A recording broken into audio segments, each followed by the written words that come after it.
I'm EVIA. Thank you so much for being here. Today we're going to run through my arrangement of Silent Night from my Winter Violin Collection. Honestly, this is the best version if you want to sound impressive with easy tricks. So it's great for beginners, intermediate, and even advanced players. If you already purchased the sheet music, thank you so much. If not, you can still follow along and see if this is something you would like to learn. All right, let's start. Let's make sure we're playing the right notes in the right positions, obviously. So in this song though, you have to practice two positions because first we're playing in a key of D major and then we're switching to key of A major. Not a crazy adjustment, but let's run through. So first thing, D major, we have F sharp and C sharp. Yeah, so let's run through that one and then we'll run through the A major positions. So in D major, G string, what do we have? We have open G. Then first finger goes in a normal first finger position. Think a little gap from there to your first finger, or if you have tapes, goes right on that first tape. Then second finger, normal second finger position, little gap between the first and second finger, or your second finger goes on the second tape. Then third finger is C sharp, so not normal third finger position, but a little higher. So again, a little gap between your second and third finger. So reach that third finger, C sharp, yeah? Then we have D string, open D, first finger in a normal first finger position or on that first tape, E. Then we have second finger that goes on the second tape or normal second finger position, little gap there. Then we have third finger in normal third finger position, meaning second and third finger right next to each other, yeah. Or that third finger goes, you can think on that third tape. Then we have A string, open A, first finger, normal first finger position, or it goes on a first tape. Then we have second finger, normal second finger position or second tape.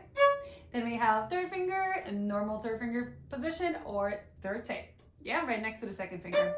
Then we have E string, open E, then first finger, normal first finger position, first tape, F sharp. Then we do not have G sharp, we have, we don't have G sharp, we have a regular G, which is gonna be right next to your first finger or think lower second finger position, yeah? And then third finger is normal third finger position or third tape, so a little gap between the second and third finger. And then I think you also have fourth finger, which is B note. There's a gap between the third and fourth finger. You might have a tape for the fourth finger, then it's easy, just press on that. If not, just reach up. Yeah, like that. All right, and then the A major position. The good thing is you don't have any notes on a G or a D string. And also A string is exactly the same as the D position. So exactly the same, open A, normal first finger, normal second finger, and normal third finger, normal position, yeah? And then actually on E string, almost easier, it's also your normal finger position. So meaning open E, first finger, normal first finger position, first tape, F sharp, then you have G sharp. So here instead of low second finger, you have a higher second finger. So it should go right on that second tape, or think there's a gap between the first and second finger. G sharp, and then we have third finger, A, yeah, right next to it on the third tape. Here we go. Obviously B note, fourth finger right there. If you're looking at the sheet music, there's actually a section that gives you two options to play. So the top one is if you know your third position, which we will run through right now. So if you can do that, great, do that. If you're not familiar with the third position yet, then obviously follow the bottom line, the smaller stuff part. So for the third position, you're only gonna move to third position on the E string. So it makes it nice and easy. Let's walk through that. So once you get to your third finger A, then obviously we're gonna switch, we're gonna slide up into that A position with the first finger. If you have tape, I mean, you can try this too, even if you're not familiar with the third position. If you have a tape, just move your whole hand out, yeah? Don't leave your thumb behind. Move your whole hand up into that position where your tape is, the third tape is, and press down your first finger like you were in the first position, yeah? So just like that. So we have first finger on A, then we have second finger kind of like normal position, little gap between the first and second finger, B. And then we also have C sharp, so that will reach too. So we have little gap between second and third finger to get to the C sharp position. Don't forget, as we move higher up in higher positions, your gap between the second and third finger will get a little bit, like just tiny bit smaller, yeah? So there's still a gap there. So second and third finger, little gap. And the fourth finger will go right next to that third finger, but in this song you do not have that note, so we don't have to worry about it. Just these three notes, yeah? And then we kind of slide in between the positions. All right. Also, there's another section that doesn't have like two options to play, but it does give you two options for finger numbers. So the top one is the recommended one. So for like in this example, you're gonna slide into the third position. So you have 1, 1, 2. But then if you don't know your third position and you want to stay in the first, then you just follow the bottom finger numbers. Rhythm-wise, it should be nice and easy. If anything, just follow the audio track or slow it down and just try to, copy it as good as you can. Maybe the only section that might be like a little more interesting or tricky is almost at the end. So if you're looking at sheet music, it should be the 5th line down on the 2nd page. So we have 2 quarter notes and then we have a dotted 8th note, which might seem tricky, but I'll play it and you'll see it's not that hard to do. So we'll play the 2 quarter notes E, D, then you have the rest, and then you have 2 more notes B, A. So we're gonna play these 4 notes. So what you wanna do, obviously quarter notes, easy peasy, you just quarter, quarter, then rest, think of your third beat, so quarter, quarter, rest. That's it. Play, play, stop. So like this, I'll try to give you a beat so you can hear it. So beat, beat, rest. It's almost like a very lazy or slow grace note, right? So here we go. So in this song, you have a lot of legatos that also change even if you have the same notes. For example, A, B, A in one measure, and then later you have A, B, A again. In first measure, maybe all 3 notes are connected, later only 2. Try to follow it like that, the way it's written, because, it sounds a little bit different if I'm playing 3 notes together. Right? Or I'm playing 2. It's kind of like moving a little bit more, so there's a reason why they're changing. So try to follow it. In general, Silent Night, it's so calm and so peaceful. I do have like a little crescendo, like bigger section later just to elevate the song, but still it's all just think as connected as you can. If you're playing softly, you want the bow to connect smoothly and softly. If it's forte section, same thing, but just heavier, right? So connecting all the notes so there are no gaps in between the notes. Also adding dynamics even on a single note is gonna elevate the game. For example, if I'm playing the first part,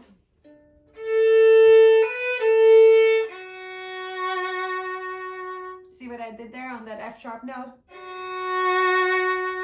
I kind of did like a crescendo and then kind of fade out on that one note. Experiment with that, add it whenever, like just have fun with it basically, yeah? It will sound really cool. And obviously we have just regular dynamics, regular phrasing. Usually it's every 4 measures, think like sentences when we speak, right? If I'm just speaking like this all the time, it's gonna be so boring and you're not gonna know when the end of the sentence is. So usually we start like maybe a little bit softer and then like a little dynamic there and then we finished and then there's full stop, right? So think the same thing in music, yeah? So we kind of like get louder in the middle and then fade out. So, or if there's a melody that goes up, add dynamics. Go slight, like very, very graduate, very gentle, little louder, and then kind of fade out. So every 4 or 8 measures. This song, it's more like 8 measures. That's where our phrase is. And then obviously vibratos. Vibratos everywhere, as much as you can. All right, then the specific symbols that I have added here. So we have some scoops or slides, yeah? So the ones that are before the note, those are basically scoops. We just kind of scoop into the notes. So like the first one you have is a B note and there's a scoop symbol right before it. So what you wanna do, you wanna just go from a really low first finger and scoop in, just slide into that first position. If you have a tape, then it's easy. You go below the tape and just slide into the tape, because that's the hardest thing actually for these slides. It's not the slide, it's really easy, but just to stop your finger on that first note. Yeah, this song is slow, so we don't have to rush in them. We can actually take our time in a way, but not always we want to be super slow, right? So for example, with this B note, I would play it like this. You see, I was not going. That would be more like for a fast song. I was kind of like sliding into it, like holding on to the lower position just a little bit, and then sliding into that first position. Yeah. So you can practice that and then adjust the speed, whatever you think sounds better. Then obviously you have a slide symbol when you're shifting from one position to the other, if you are going into the third position. You also have slide that comes after the note. That's basically to go from the third position to first. But normally we want to kind of get there quickly. So for example, normally it would be, yeah, like a quick change. But in this case, you can kind of delay that slide. It's going to be like an effect. Yeah. So for example, then next we have some trills. This symbol right here, it's a short trill. So if you're not familiar with trills, usually you play the note that's written and you quickly add the note above. So like make sure you follow the key signature. So if you're in a key of D and you're going from F sharp on the E string, then G is supposed to be your next higher note, right? And it's not G sharp, it's G, so it's gonna be, make sure you press down that note, so like that. But then if you are now in a A major section, then you have G sharp, so make sure you follow that. Yeah, so we just follow the key signature basically when we do the trills. And then we have some grace notes here too. Those are just quick, light notes, so the little tiny notes, yeah? So make sure here that you don't highlight that tiny note, but the bigger note right after it, yeah? That's the main note, that's the one that needs to be highlighted. So think like you're grabbing the little tiny grace note as you go to the main note. So for example, you have this section where you have a grace note that is C sharp going into D note, so you would go, see, that's super light, and the main note is obviously the D note, the bigger note. Make sure that you play the grace note super light and then add the pressure on that main note. Then we have a fermata here. That's just you hold the note longer than you're supposed to. So if you're playing with accompaniment, you'll hear the piano play there, and once it stops, that's when you can play the next note, which is B, yeah? And then you play the B note, and then A is gonna be already on the beat with the song, yeah? So it should be kind of easy to follow that. And then we have something really cool, the last two measures, little diamond notes. Those are tricky to practice, I guess, but they're not that hard. You just gotta experiment a little bit.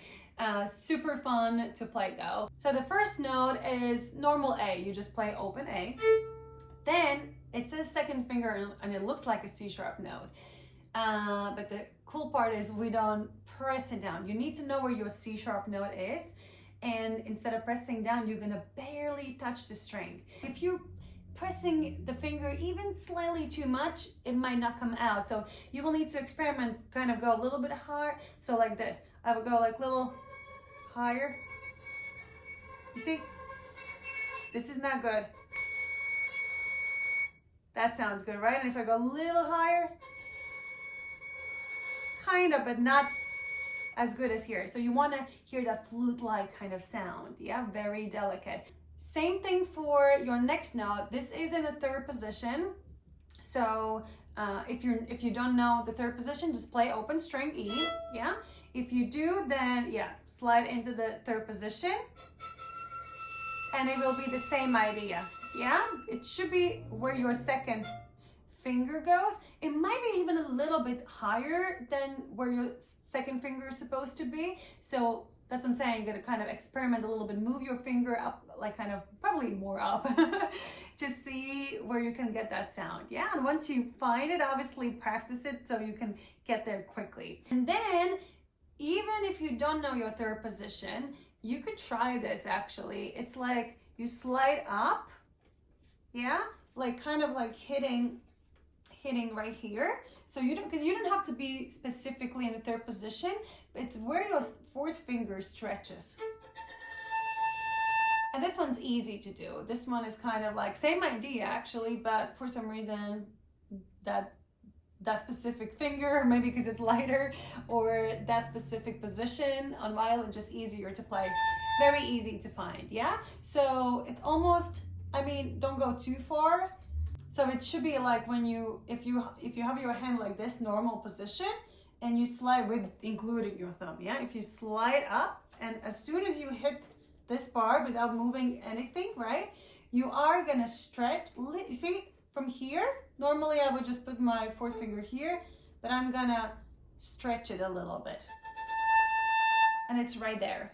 Yeah, so you could try this one. So you could play if you don't know your third position, or even if you can't get those harmonic notes, the C sharp and E note, then you could do this: open, second, open, and then while you're playing that open string, slide up here and stretch, and try to get that last note. Yeah, so you have that last super delicate and cool note there in the song.